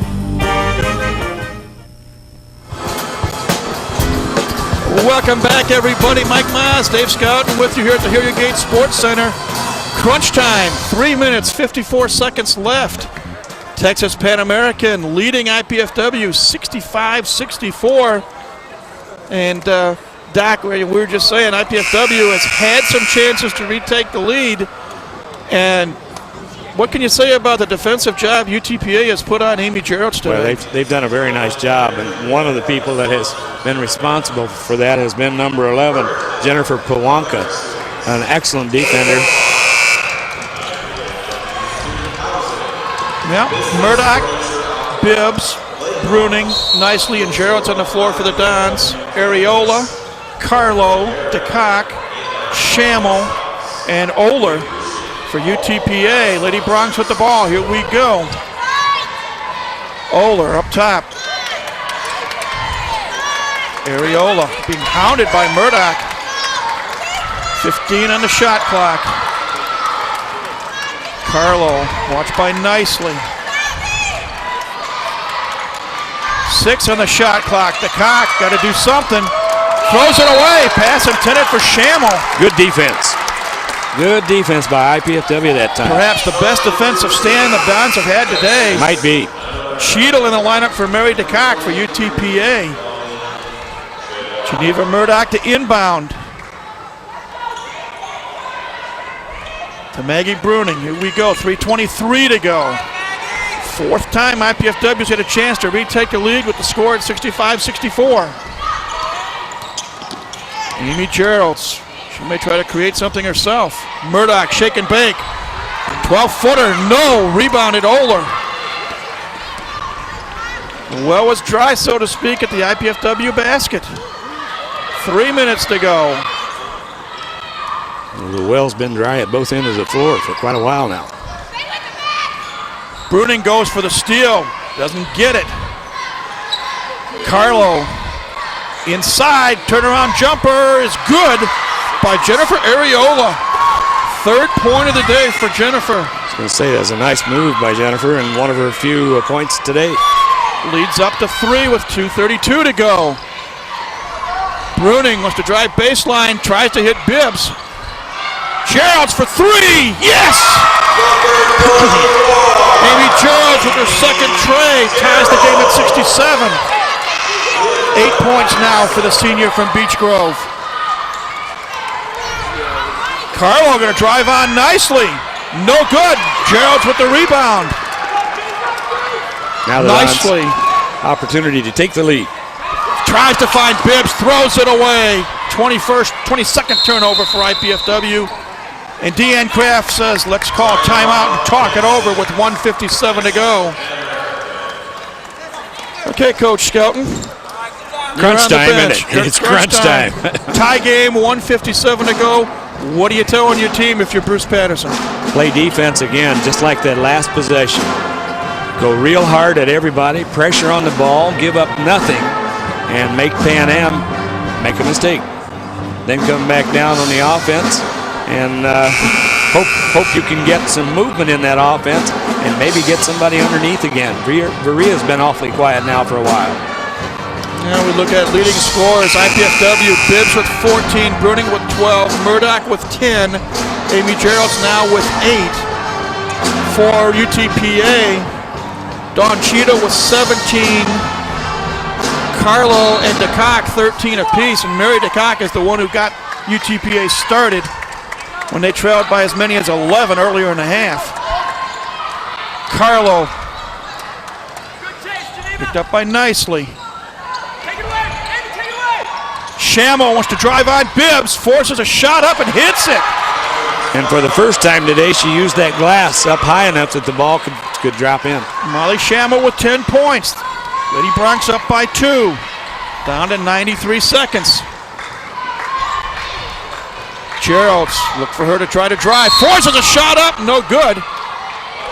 But Amy does draw the foul on Jennifer Areola, and Amy will shoot 2.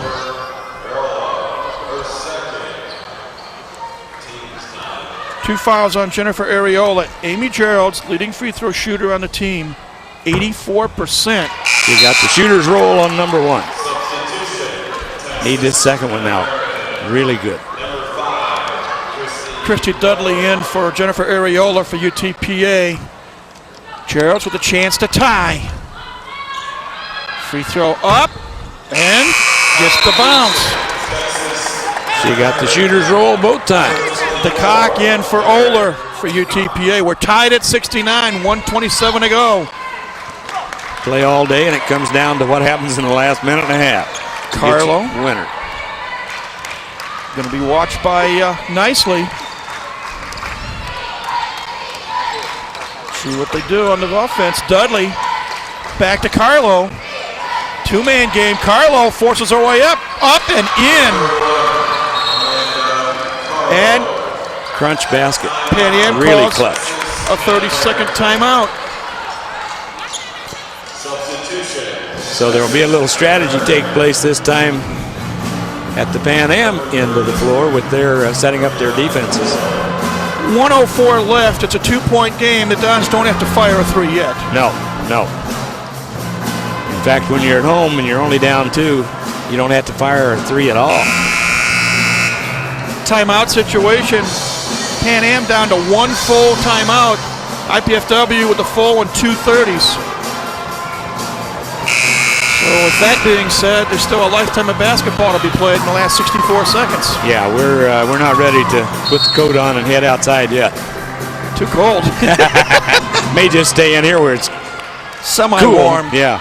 Maggie Bruning at the point. Picked up by Dawn Cheadle. The overload play, a little 1-4. Bibbs, ball knocked away, reach in foul on UTPA. Schammel picks up the foul, her third. 10th team foul, so it's double bonus time for Rhea Bibbs for 2. If she misses either of these, rebounding's going to be key. Let's see if she drains it. First one good.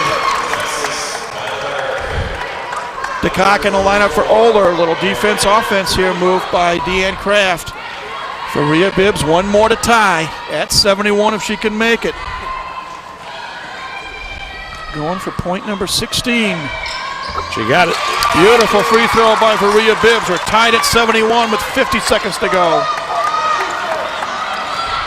Amanda Carlo running the ball game for UTPA. Picked up by Nicely. Look for a give and go, maybe to Dudley.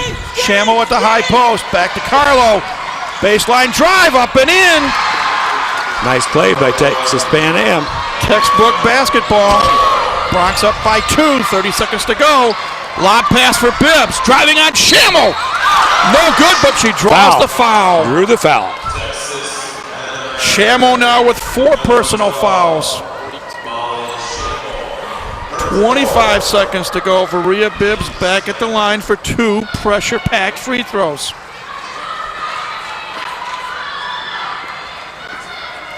Well, this is where you see what you're made of, Doc. IPFW is setting up to see if they need to foul, who it should be. I think they've identified who they want it to be. First free throw is good. But hit this free throw and you don't have to foul. Just play good defense. Shot clock's off. Rhea Bibbs for the tie. No, strong. Schammel with the rebound to Dudley, and now final timeout called by Coach Deanne Kraft. As a team, Texas Pan Am is not a good free throw shooting team. Hitting about 55% for the year. No one on the team, well, 2. Amanda Carlo and Stacy Gooden both shoot over 60%. Everybody else is in the 40 to 50% range. So maybe they can foul anybody but number 1, Carlo. Ashley Johnson's checked into the Mastodon lineup. And with 21 seconds to go, it's very simple. You either try to steal the ball, force a turnover, or foul immediately and hope they miss. Don't let too much time get off that clock. If you're going to foul, then do it early. Today, UTPA 10 of 14 at the free throw line for 71%. IPFW 25 of 33 for 76%. Yeah, they've done. IPFW's been great at the line. Too bad we couldn't have had one more right there at, on that last possession. Maybe there'll be a defensive play. Nicely, Johnson, Bruning, Bibbs, and Geralds. That's the 5 on the floor for IPFW. UTPA out of timeouts. IPFW 3 left. Lady Bronx getting off the floor late. Dudley, Schammel, Carlo, Cheadle, and DeCock on the floor for the green.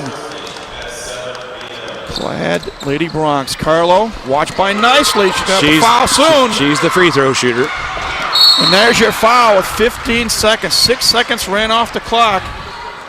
And on Nicely, that's her 4th personal. It's only the 7th team foul, so it's 1 and bonus. Yeah. For Amanda Carlo. Oler in for DeCock. Defense for offense. Amanda's one of 2 seniors on this Texas Pan Am team. Carlo 2 of 3 at the line today, and the Dons have to block out on the defense. First free throw, good. 2-point game. It's a 1-possession game.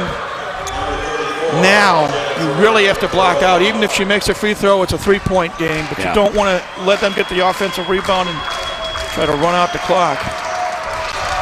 Next free throw is no good. Fight for it, and TPA. Oh, Gerald's had it and lost it. And she's hammered And the Dons did not block out. Carlo is fouled and will go to the line with 11 seconds to go. And this time she'll shoot two. Texas Pan Am actually did IPFW a favor by taking a shot there. If she had come back out, it kills a little more time on the clock. 2 shots for Amanda Carlo. No good on the first one. Now, interesting defense by UTPA. Nobody in the lane. 4 players back. Second free throw coming up. That's good. It's a 3-point game. And the full court defense, pressure to run the clock. Bruning to Bibbs to Nicely. 5 seconds. Nicely's got to shoot. Jones for 3 to tie. No good. And what a ball game. The ball game is over. Final score, UTPA 75, IPFW 72. Lady Bronx improved to 9-12. Mastodons fall to 7-13. Well, the excitement was there, Mike, at the end. IPFW had the ball. The shot was in the air. It was a 3. It would have tied it. It just doesn't go, and that's the way some games the ball bounces. Real briefly, 19 points for Carlo, 17 for Cheadle, 13 for DeCock, and 10 points for Schammel. IPFW, Bibbs with 17, Bruning with 12, 10 apiece for Murdoch and Geralds. Want to remind you to tune in to College 56 Sunday the 15th of February at 7 o'clock or Saturday, February 21st at 1 o'clock for the replay of this just completed game right here on Channel 56. Also up ahead next week, Friday, men's volleyball against Ohio State, 7 o'clock. And a week from tonight, women's basketball against Illinois Chicago, 7 o'clock. We'll be back for that. Well, at this time, we'd like to thank the College 56 production crew, the IPFW athletic staff, the City of Fort Wayne, Comcast Cablevision, the IPFW Learning Resource Center, and especially the IPFW Office of University Relations and Communications for their contributions to this College 56 Sports telecast. This telecast of IPFW Sports is copyrighted and sole property of the College Cable Access Center and IPFW. Unauthorized duplication, exhibition, rebroadcast, retransmission, or other use of this event without express written consent is strictly prohibited. We hope you've enjoyed this telecast of IPFW Sports, and we thank you again for joining us today. For Dave Scout, this is Mike Moss saying so long for now. Once again, the final score this today, Texas Pan Americans 75, IPFW 72. Until next Friday night, live for volleyball or the replay next Saturday for basketball, we wish you a pleasant good day from the Hilliard Gate Sports Center here on the campus of IPFW.